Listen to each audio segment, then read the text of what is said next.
Hey guys, Madison Mayhem here to give you a review on some awesome girly goodness. Okay, so we're of course talking about Buffy the Vampire Slayer. No, not that one. This one.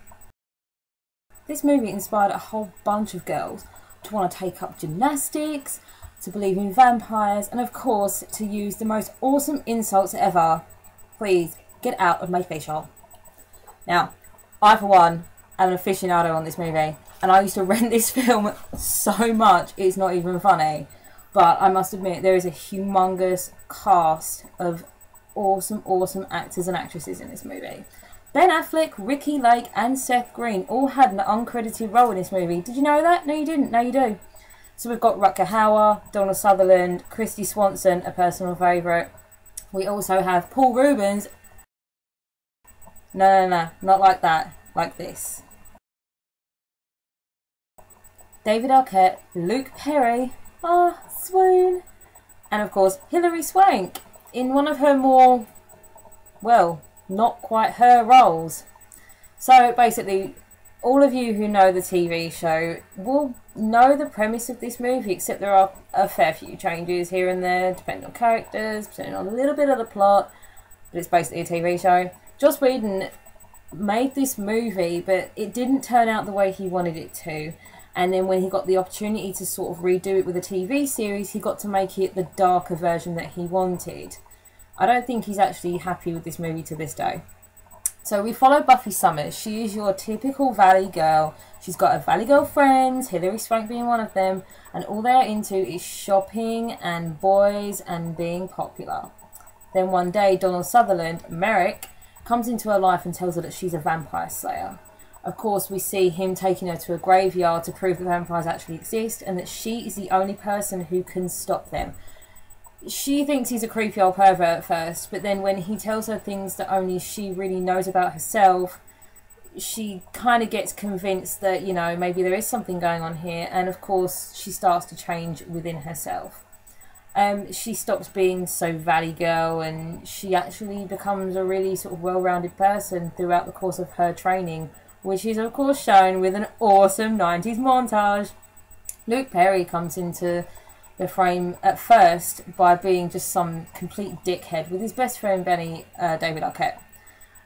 He eventually comes back into it because he actually gets attacked by a bunch of vampires and she saves him. So he kind of becomes her unofficial boyfriend. I think most girls at that point were super jealous of her. I never really had a crush on Luke Perry, but I kind of did. I don't know. Maybe it's a bad boy thing. So yeah, they kind of keep bumping heads throughout the entire movie. It's a really simple plot. It's a very simple movie. She gets trained by Merrick to kill vampires, and she's also got to go up against Rutger Hauer, who plays a vampire master, I guess, called Lothos, who's been plaguing her dreams for a long time now.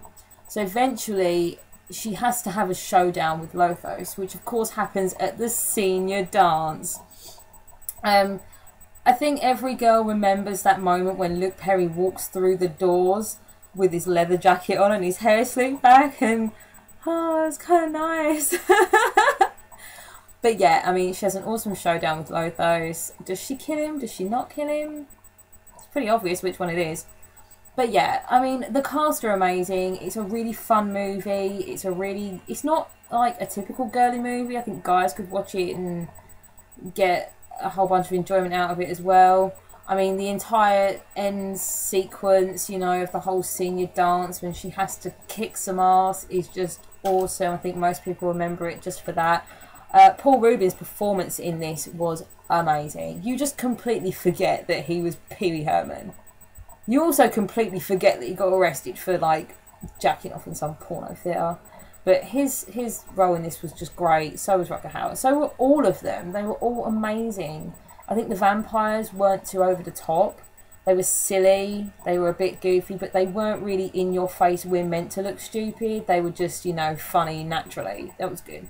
Don't really think I have anything else in my notes. Oh, they made it for 7 million and it made about 16 million. It wasn't a huge success, but it's got a huge cult following.